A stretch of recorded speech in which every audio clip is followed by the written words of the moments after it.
दिव्या भारती जो 19 साल की उम्र में ही चल बसी, कैसी थी उसकी लाइफ स्टोरी और क्या उसका मर्डर किया था या वो एक सुसाइड थी।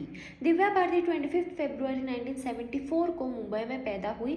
दिव्या का एक छोटा भाई और छोटी बहन भी है और कायनात अरोरा उसकी कजिन है। कायनात बॉलीवुड के ग्रैंड मस्ती और खट्टा मीठा मूवीज में नजर आई है। दिव्या उसके बबली पर्सनालिटी और डॉल लुक्स के लिए फेमस थी। वो मनेकजी कुपा हाई स्कूल में जाती थी जो जूहू में है। उसने सिर्फ 9th स्टैंडर्ड तक एजुकेशन की है। उसके बाद उसने एक्टिंग करियर ज्वाइन कर लिया। 1988 में फिल्म मेकर नंदू टोलानी ने उसे साइन किया।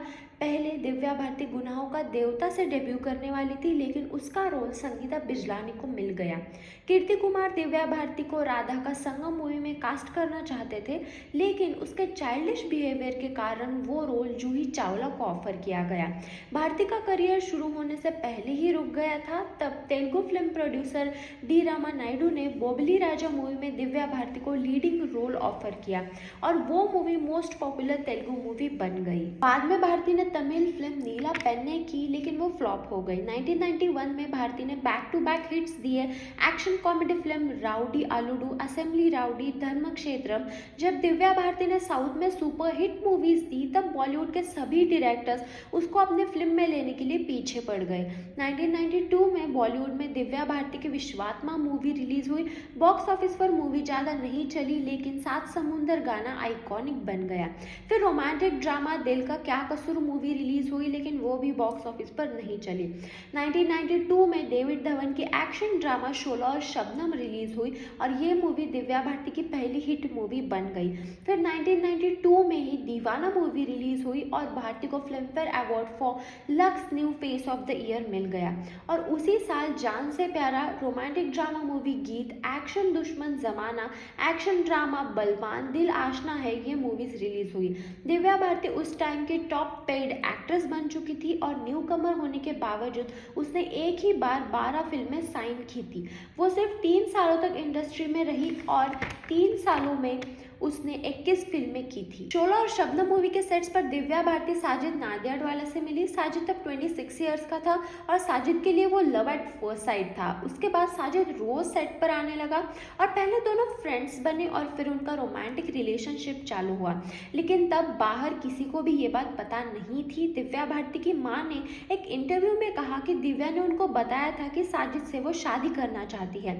तब दिव्या की मां ने अपने फादर को ये बात पूछने के लिए कहा, लेकिन दिव्या भारती ने अपने फादर से ये नहीं पूछा और तब दिव्या 18 साल की भी नहीं थी। और जब दिव्या 18 साल की हो गई, तब उसी दिन वो साजिद से कोर्ट मैरिज कर रही थी और उसने अपनी माँ को एज अ विटनेस साइन के लिए पूछा था, लेकिन माँ ने कहा कि जब तक उसके पिता राजी नहीं होते वो उसका साथ नहीं दे सकती।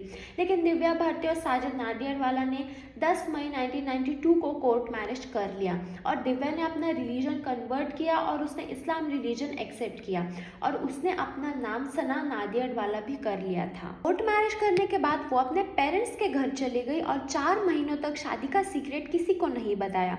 दिवाली के टाइम साजिद भारती के घर आया और उन्होंने दिव्या भारती के फादर ओम भारती को शादी के बारे में बता दिया। तब दिव्या भारती के फादर ने शादी एक्सेप्ट कर ली और वो एक पार्टी देना चाहते थे। 1993 के स्टारडस्ट मैगजीन के हिसाब से दिव्या भारती 1994 में एक बड़ी अनाउंसमेंट करना चाहती थी, लेकिन तकदीर का खेल देखो, 5 अप्रैल 1993 में ही उसकी डेथ हो गई। रिपोर्ट्स के हिसाब से 5 अप्रैल 1993 को Divya Bharti was supposed to fly Hyderabad for Telugu film, लेकिन फुट इंजरी की वजह से उसने अपने प्लान्स कैंसिल कर दिए। वो दिन एक हैप्पी नोट पर शुरू हुआ था। दिव्या एक ब्यूटी ट्रीटमेंट लेकर अपने फादर और भाई के साथ बैंड्रा में 4 BHK फ्लैट डील फाइनलाइज करने गई थी। फ्लैट की कीज उसको मॉरिशस से वापस आने के बाद मिलने वाली थी। उस दिन वो बहुत खुश थी। फ्लैट के डील के बाद वो एक नेबर के यहाँ चली गई। रात 10 बजे उसको साजिद का कॉल आया कि डिजाइनर नीता लुल्ला उसका घर पर इंतजार कर रही है। तब दिव्या भारती के भाई ने उसे साजिद के घर तुलसी अपार्टमेंट्स जो वर्सोवा में है वहाँ ड्रॉप किया। तब फ्लैट में नीता लुल्ला, साजिद, सुनील लुल्ला जो साइकेट्रिस्ट है और दिव्या भारती डिप्रेशन की ट्रीटमेंट उनसे ले रही थी और मेड अमृता, ये 4 लोग घर पर थे।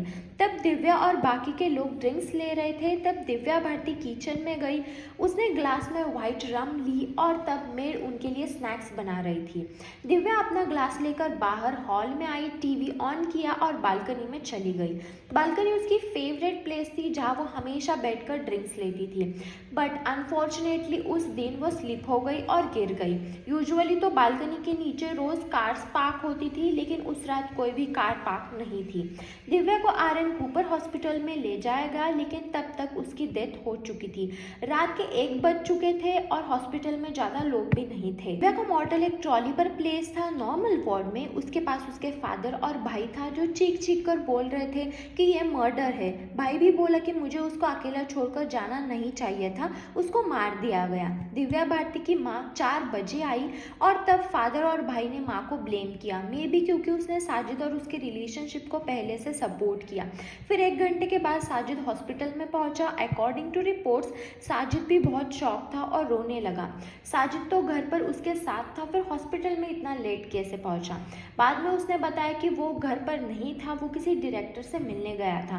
वैसे ये सब इंसिडेंट दिव्या के एक फ्रेंड ने बताया और वो खुद भी वहाँ प्रेजेंट थी। दिव्या भारती के इस एक्सीडेंटल डेथ के पीछे बहुत राज छुपे हैं। केस पर इन्वेस्टिगेशन बहुत की गई और बाद में एक्सीडेंटल डेथ मानी गई। लेकिन क्या ये असल में एक्सीडेंट था या मर्डर था या फिर एक सुसाइड?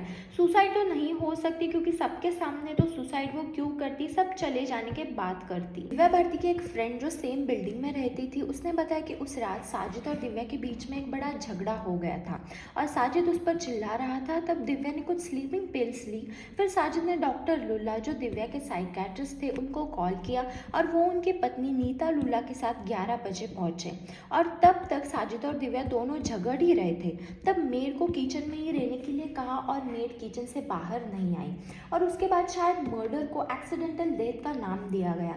दूसरे रिपोर्ट्स के हिसाब से साजिद नाडियाडवाला ने दिव्या भारती का मर्डर किया है, ऐसा कहा, क्योंकि साजिद 93 के ब्लास्ट केस में दाऊद इब्राहिम के साथ इन्वॉल्व था और संजय दत्त की तरह उसने भी अपने घर में आर्म्स छुपा कर रखी थी और दिव्या साजिद पर लीगल एक्शन लूंगी ऐसी धमकी दे रही थी।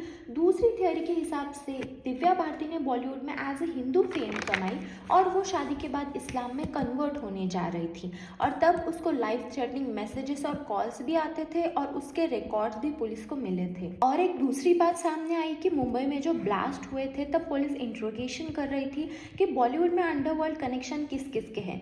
दिल ही तो है जिसमें दिव्या लीड एक्ट्रेस थी, उसके प्रोड्यूसर हनीफ और समीर हिंगोरा, उनका कनेक्शन अंडरवर्ल्ड के साथ था और दिव्या को कुछ ऐसा पता चला था जो बॉलीवुड के बाकी एक्टर्स की जिंदगी खतरे में डाल सकता था, इसलिए उसका मर्डर किया गया। और एक स्ट्रेंज बात, दिव्या भारती की जो मेड थी वो कभी सामने नहीं आई और रिपोर्ट्स के हिसाब से दिव्या भारती की डेथ के बाद मेड भी डिप्रेशन में चली गई और दिव्या भारती की डेथ के बाद 1 महीने में ही उसकी मेड की भी डेथ हो गई और रीज़न डिप्रेशन बताया गया, हार्ट अटैक बताया गया। अब सब लोग एकदम से डिप्रेशन में जाकर उनको हार्ट अटैक और अचानक से उनकी डेथ नहीं हो सकती, इसके पीछे भी कोई ना कोई राज छुपा है। 5 अप्रैल को हॉस्पिटल में दिव्या भारती के पेरेंट्स ने बहुत शोर किया था कि ये मर्डर है, लेकिन बाद में वो अपने स्टेटमेंट से मुकर गए। शायद उनको बहुत ज़्यादा धमकाया होगा, वरना वो ऐसे मुकर नहीं जाते। दिव्या के डेथ के बाद साजिद ने कभी भी संजय दत्त के साथ काम नहीं किया। 2019 में 24 ईयर्स के बाद कलंक में दोनों एक साथ आए। अब ऐसा क्यों हुआ, इसका जवाब किसी के पास नहीं है। मे बी साजिद जानता है कि दिव्या भारती के डेथ के पीछे अंडरवर्ल्ड और संजय दत्त भी है, लेकिन वो कुछ नहीं कर सका। वैसे दिव्या भारती ने ये मूवीज़ आधी कंप्लीट की थी, लेकिन अचानक डेथ के बाद ये मूवीज़ दूसरे एक्टर्स को पूरी करनी पड़ी। लाडला की शूटिंग आधी हो चुकी थी, लेकिन दिव्या भारती के डेथ के बाद श्रीदेवी ने लाडला मूवी कंप्लीट की। रवीना टंडन, अक्षय कुमार और सुनील शेट्टी की मोहरा मूवी भी पहले दिव्या ने साइन की थी, लेकिन बाद में वो रवीना टंडन ने पूरी की। धनवान मूवी करिश्मा कपूर के पास चली गई, अंगरक्षक पूजा भट्ट के पास चली गई, हलचल मूवी काजोल के पास, विजय पथ मूवी तब्बू ने की, कर्तव्य को जूही चावला ने पूरी की और आंदोलन मूवी को ममता कुलकर्णी ने पूरी की। सोचो अगर ये सारी हिट मूवीज दिव्या भारती करती तो आज वो कितनी बड़ी स्टार होती।